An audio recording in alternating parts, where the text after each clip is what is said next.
Hello बच्चों, आप सभी का स्वागत है मेरे यूट्यूब चैनल सफलता ऑनलाइन क्लासेस में। आज हम लोग पढ़ने वाले हैं भौतिक विज्ञान कक्षा 9 के अध्याय 1 विज्ञान और प्रौद्योगिकी में मापन। आप अपने चारों ओर विभिन्न प्रकार की घटनाएं घटित होते देखते हैं, जैसे कि लट्टू का नाचना, दो चक्के पर साइकिल का चलना, हाथ से छूटी हुई वस्तु नीचे गिर जाना, पतंग का उठना, पत्थर की तुलना में बैलून का धीरे धीरे नीचे गिरना। यानी पत्थर और बैलून, ये बैलून में तो गैस भरा हुआ रहता है, तो वो हवा में तैर रहा है तो वो नीचे आने में लेट तो होगा ही, और पत्थर को ऊपर से छुएंगे तो बहुत फास्ट ही आ जाएंगे। तो कहता है कि तुलना, पानी में डुबाने पर किसी वस्तु का हल्का हो जाना, यानी जो वस्तु वजनदार था अब उसे पानी में डुबाने के बाद हल्का हो जाता है, तैरता है, इत्यादि अनेक प्रकार की घटनाएं आपने देखी होगी। ऐसे घटनाओं का कारण जानने के लिए आप जिज्ञासु भी होंगे। भौतिकी इस जिज्ञासा को शांत करने का भौतिकी सटीक परिभाषा जानने की कोशिश करें। यानी भौतिक विज्ञान इसके बारे में सटीक भाषा देता है। विज्ञान यानी विज्ञान किसे कहते हैं, तो देखिए सावधानी पूर्वक, क्या यहाँ से क्वेश्चन है, विज्ञान किसे कहते हैं। सावधानी पूर्वक क्रमबद्ध तरीके से किए गए प्रतिक्षणों, प्रयोगों और परीक्षणों तथा परिणामात्मक अध्ययन ही विज्ञान कहलाता है। उसके बाद चलता हुआ दो पहिए का साइकिल, यह नंबर 1 में आप देख सकते हैं क्या है, नाचता हुआ लट्टू, यानी वो घूम रहा है आपस में। जब उसे में क्या करते हैं, ऊपर में रस्सी से बांध देते हैं और उसे गोल घुमाते हैं। उड़ता हुआ पतंग, जब पतंग को उड़ाते हैं हवा में तो एक सुतली दे देते हैं। चलता हुआ दो पहिए का साइकिल यानी साइकिल, पानी पर तैरता हुआ बोतल, अथवा मनुष्य के अनुभव एवं अवलोकन के विशेष का प्राप्त का मतलब ज्ञान ही विज्ञान है। दूसरी भाषा में आप विज्ञान को कह सकते हैं कि जो मनुष्य के अनुभव एवं अवलोकन से विश्वास प्राप्त हो जाता है। जब एक इंसान कोई चीज़ के बारे में कहता है तो उस इंसान को विश्वास हो जाए नहीं यही है, तो वो क्या विज्ञान कहा जाएगा। तो देखिए विज्ञान के 2 शाखाएं होते हैं। विज्ञान के कितने शाखा होते हैं, 2 शाखा, एक भौतिक विज्ञान और दूसरा जीव विज्ञान। भौतिक विज्ञान होते क्या हैं और जीव विज्ञान होते हैं क्या। देखिए भौतिक विज्ञान भी भिन्न शाखा, यानी भौतिक विज्ञान के भी शाखाएं, भौतिक विज्ञान के 3 शाखाएं होते हैं। नंबर ए में भौतिक, नंबर 2 में रसायन विज्ञान, नंबर 3 में भू विज्ञान और नंबर 4 में प्रौद्योगिकी यानी टेक्नोलॉजी जिसको बोलते हैं विज्ञान।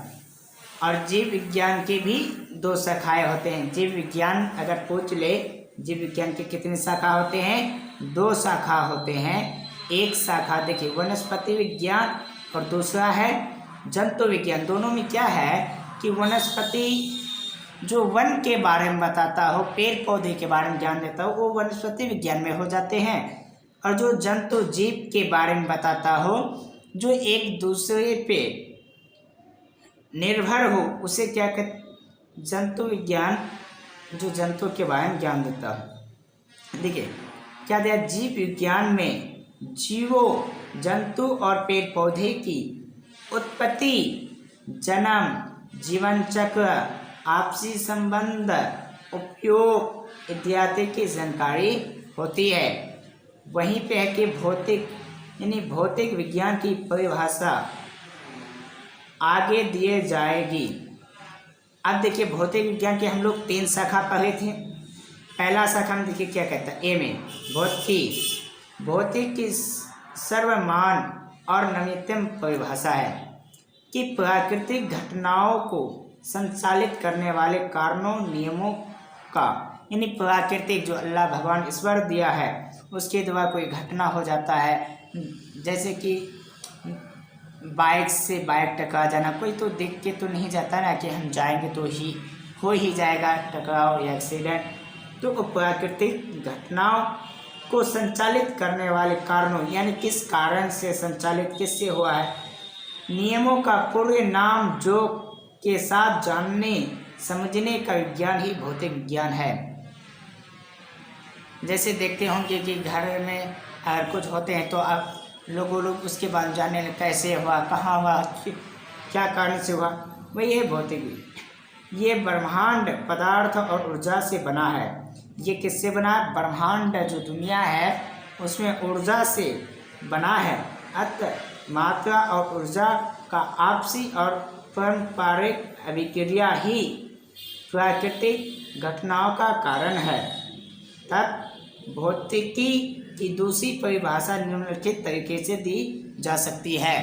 ये भौतिक विज्ञान के है दूसरा भाषा दे सकते हैं। ब्रह्मांड के पदार्थ, जो ब्रह्मांड में पदार्थ है, दुनिया में जो चीज़ें हैं, ऊर्जा यानी शक्ति की आपसी और पारंपरिक क्रिया का पूरे माप जो के साथ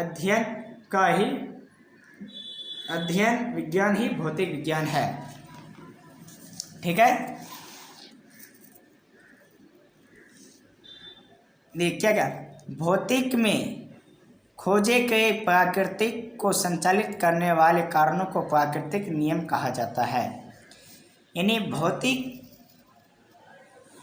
जो प्राकृतिक में खोजा जाता है जो पदार्थ है उसे संचालित करने वाले कारण जो होते हैं वो क्या कहता है? प्राकृतिक नियम। प्राकृतिक नियम कहते हैं। ये नियम समय और जगह से स्वतंत्र होते हैं। स्वतंत्र यानी आज़ाद होता है। ये जो नियम है ये खुले आज़ाद है, इसे कोई नहीं रोक सकता है।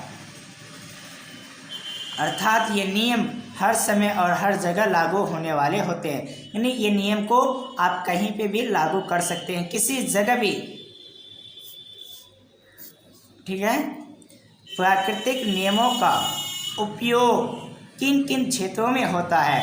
अब प्राकृतिक जो नियम है उसका उपयोग किन किन क्षेत्रों में होता है, तो उसके अनुसार से भौतिक विज्ञान की अलग अलग शाखाएं होते हैं। जिसका जो नियम है उसके अनुसार भौतिक विज्ञान के अलग अलग शाखाएं होते हैं।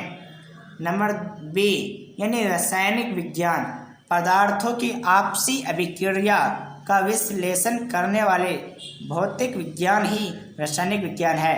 यानी अलग अलग पदार्थ को आपस में मिला दिया जाए, दो पदार्थ को, और दोनों की विशेषता हो तो वो क्या कहलाएंगे? रासायनिक विज्ञान। तो रासायनिक विज्ञान लिख लीजिएगा कि पदार्थों की आपसी अभिक्रिया का विश्लेषण करने वाला भौतिक विज्ञान ही रासायनिक विज्ञान कहते हैं। भूगर्भ शास्त्र यानी भूमि, पृथ्वी के अंदर प्रौद्योगिक यानी भौतिक में खोजे गए प्राकृतिक नियमों का उपयोग मानव अपने जीवन स्तर सुधारने के लिए करता है। प्रौद्योगिक जैसे अभी देख सकते हैं कि कई सारी चीज़ों की खोज हो चुके हैं। बल्ब पहले तो जानते नहीं थे, बल्ब, कार, फ्रिज, उपग्रह, चांद, एलसीडी, टीवी, गाड़ी, बहुत सारी चीज़ों की खोजे गए हैं। इसी तरह हम पाते हैं कि भौतिकी ही सारे विज्ञान का आधार है। यानी इस तरह हमें पता चलता है कि भौतिकी ही सारे विज्ञानों का आधार है। अब जीव विज्ञान, इनमें भी प्राकृतिक नियमों का उपयोग किया जाता है। जीव विज्ञान में भी क्या होता है? प्राकृतिक चीज़ों यानी नियमों का उपयोग किया जाता है। जैसे पेड़ पौधों, जंतु का प्रजनन, वृद्धि, उत्सर्जन इत्यादि जैविक घटनाएं, जैविक यानी जिसमें जान है, जैविक घटनाएं प्रकृति के नियमों के द्वारा संचालित होती है। अतः भौतिक जीव विज्ञान ही आधार है। भौतिक क्या है? जीव विज्ञान भी आधार है। उपरोक्त वर्णों के आधार पर भौतिक विज्ञान की परिभाषा निम्नलिखित रूप में दिए जा सकते हैं। जैसे यहाँ देख सकते दूसरे, प्राकृतिक के नियमों को खोजना और इन नियमों से प्राकृतिक घटनाओं की संपूर्ण व्यक्त ही भौतिक विज्ञान है। ये घटनाएं निजी यानी निर्जीव पदार्थों से संबंधित हो या सजीव से।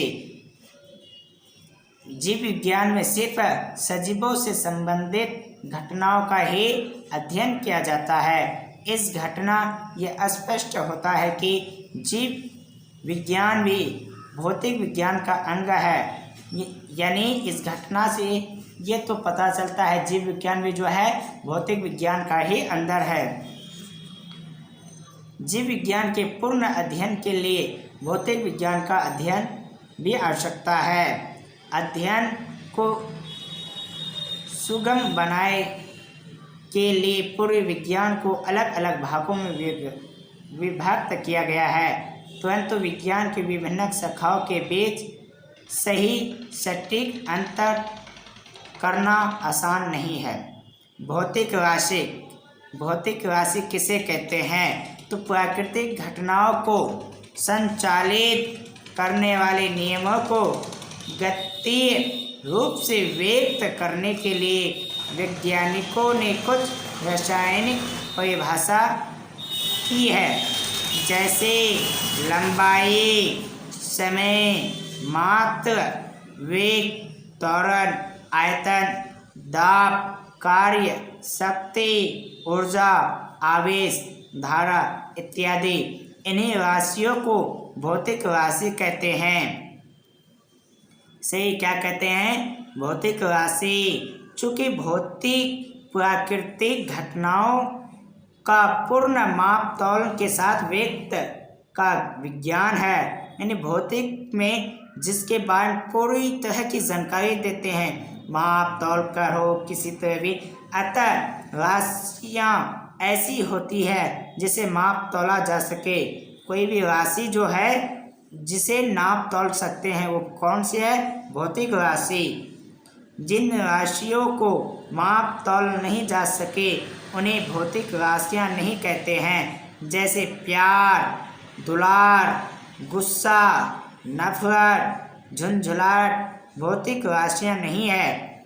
भविष्य में जब प्यार, दुलार जैसी राशियों को मापने हम सीख जाए तब ये राशियाँ भी भौतिक राशि हो जाएंगे। यानी जो भौतिक राशि जिसे हम नाप नहीं सकते, तौल नहीं सकते हैं, वो भौतिक राशि नहीं होगा। जिस दिन उसे नापना तौलना हो जाएगा उसी दिन से भौतिक राशि बन जाएगा। अब क्या है? मापन, यानी मूल राशि और उत्पन्न राशि। जितनी भौतिक राशियाँ परिभाषित किए गए हैं सभी परंपरा स्वतंत्र नहीं है, यानी जितना भी भौतिक राशि को हम मापे हैं सब आज़ाद नहीं है। जैसे वेग, दूरी और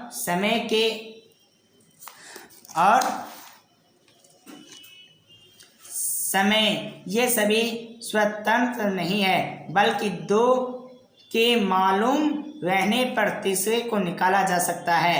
यानी दो जब मालूम होगा, जैसे हम लोग बोलते हैं आयत का क्षेत्रफल लंबाई गुना चौड़ाई, दो तो है। त्रिभुज का क्षेत्रफल 1/2 आधार गुना ऊंचाई, वहाँ तो दो समान निकालना पड़ता है।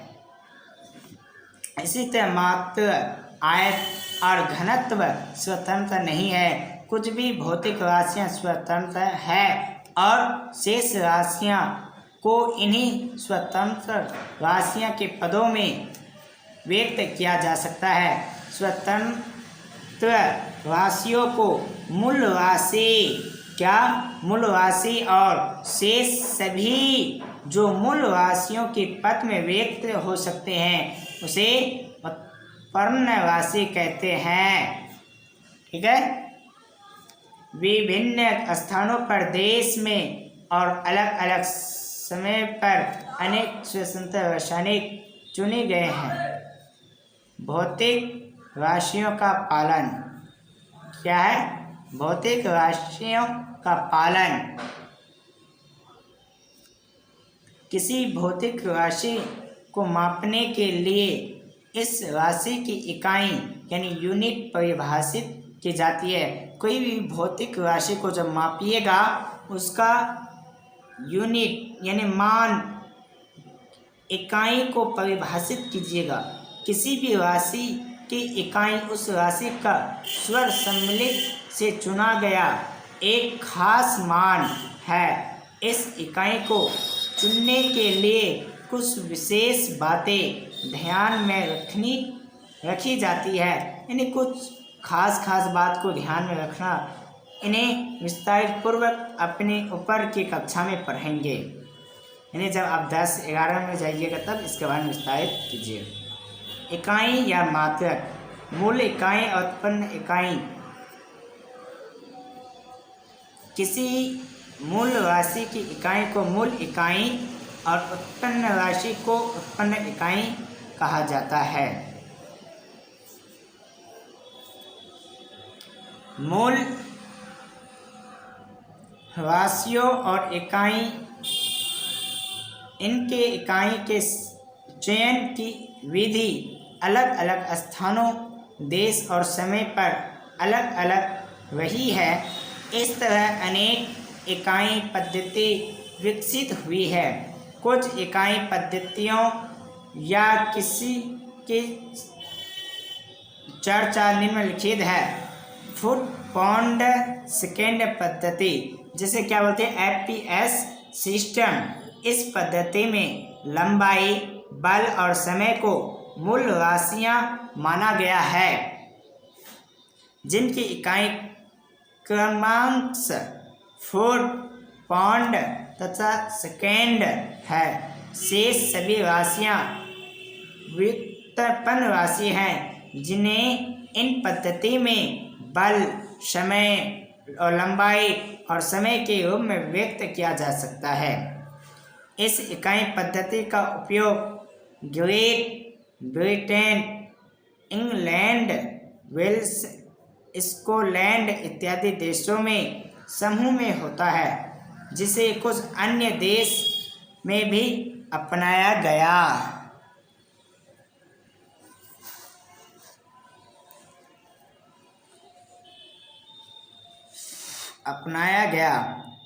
अग्रलिखित यानी आगे लिखित जो है अन्य इकाई पद्धतियों में बल की जगह द्रव्यमान यानी मात्रा को मूल इकाई माना गया था। पाउंड से संबंधित मात्रा इकाई को स्लग कहा जाता है। अध्याय 4 में स्लग और पाउंड से संबंधित की चर्चा विस्तार से किए गए हैं। मैट्रिक पद्धति 18वीं शताब्दी के अंतर्गत वैज्ञानिकों ने देश काल में स्वतंत्र मापों की एक वैज्ञानिक पद्धति विकसित करने की जरूरत समूह की सन 1970 में फ्रेंच एकेडमी ऑफ साइंस को मानकों की एक सर्वमान्यता पद्धति विकसित करने की जिम्मेवारी सौंपी गई। इस एकेडमी के अनुशासन पर सन 1799 में मैट्रिक पद्धति अवस्थित में आई। इस मैट्रिक पद्धति में द्रव्यमान, लंबाई तथा आयतन की मानक इकाई तय की गई तथा कुछ उपसर्गों जैसे कि किलो, सेंटीमीली इत्यादि का मानकीकरण किया गया। CGS पद्धति यानी CGS पद्धति देखिए 1874 में British association for advancement and science BAAS ने CGS पद्धति को परिभाषित की। इनमें लंबाई, मात्रा तथा समय मूल राशियाँ जिनका इकाई क्रमशः सेंटीमीटर, ग्राम तथा सेकेंड में हो। यानी GCS पद्धति जो है इसका मात्रा हो, सेंटीमीटर हो या ग्राम में हो, सेकेंड में हो, C से सेंटीमीटर, G से ग्राम, S सेकेंड। उसके बाद इकाइयों का मानकीकरण। इकाइयों के मानकीकरण की दिशा में एक महत्वपूर्ण पहला सन 1875 ईस्वी में हुआ, जब 7 राष्ट्रों के प्रतिनिधि फ्रांस की राजधानी पेरिस में मानकों की एक अंतर्राष्ट्रीय पद्धति विकसित करने के उद्देश्य से मिले। इन वैज्ञानिकों ने आपस में तय किया कि इस संबंधित देश में सारे वैज्ञानिक कार्यों के लिए इन्हीं मानकों का इस्तेमाल किया जाए। इस बीच एक ऐसी संस्था भी बनाई गई जो पूरी दुनिया में इन मानकों के इस्तेमाल को प्रोत्साहित करे। यानी ऐसा चीज़ बनाया गया जिसमें दुनिया के सभी वैज्ञानिक इसका उपयोग करें। विभिन्न देशों में इन प्रतिनिधियों ने तय किया कि ये लोग आपस में कुछ समय अंतराल पर पुनः मिलेंगे तथा इन मुद्दों पर विचार करेंगे। कई वर्षों तक इन्हीं मानक इकाइयों के इस्तेमाल में लोगों को किन किन कठिनाइयों का सामना करना पड़ा।